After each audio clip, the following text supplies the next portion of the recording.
Hello দর্শক, দেখুন এই যে সোনালী মুরগির দানা পেপার দিয়ে পরিষ্কার করে লেদা এর বেমার হইবার সম্ভাবনা তাই লেগে তা বাকেটও দিবেন সুন্দর করে। এই যে নেটের ভাঙ্গায় দিবেন, সুন্দর করে খাবার হইব, কোনো অসুবিধা নেই। এই যে পানির লাগে ধরুন খালি পানি দিন না যায়, অরেঞ্জ ফরেঞ্জ মিশিয়ে দিবেন, ভিটামিন টাইমে ভিটামিন দিবেন, লাল আগলে ওষুধ দিবেন, চুন আগলে ওষুধ দিবেন।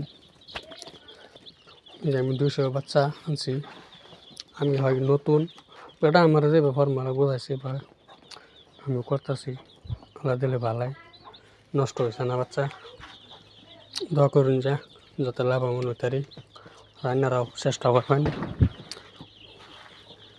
2 নম্বর টিয়া কামাইয়া এগুলো বিজনেস লাগিয়ে থাকবেন, বিরাট ভালো হইব, হক পথে চলা হইব, কষ্ট করে চলবেন,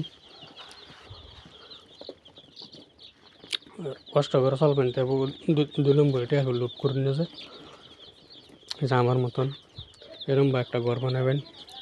দেখুন আগের আমার একটা পুরান গোয়ালি ঘর আছে, এটা ঠিকঠাক করিয়া সাইডে টিন মারছি, টিন মারিয়া এটার মধ্যে আরম্ভ করছি, যে লাইটিংয়ের ব্যবস্থাও করছি।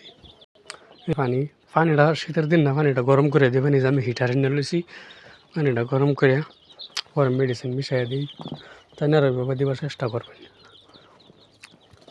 তো আজকের ভিডিও এই পর্যন্তই। আর বিশেষ করে বাচ্চাটি 2 মাস থেকে 65 দিন, 60 দিন বা 65 দিন, হাই 70 দিন মানে ফালতে লাগবো। এই যে দানার বস্তা ধরুন 5 দিন হয়েছে দানা আনছি, শেষ আধা বস্তা হয়ে গেছে।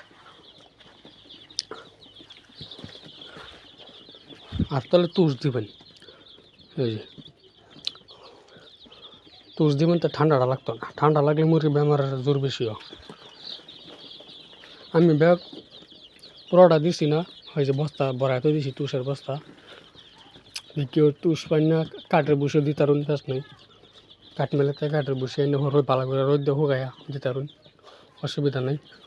তো আমি নতুন আরম্ভ করছি ভাই, ঘর বানাইছি না, আমার একটা গলি ঘর আছেন, গলি ঘরটা ঠিকঠাক করে পাইছি, ঠিকঠাক করে এটাতে আরম্ভ করছি।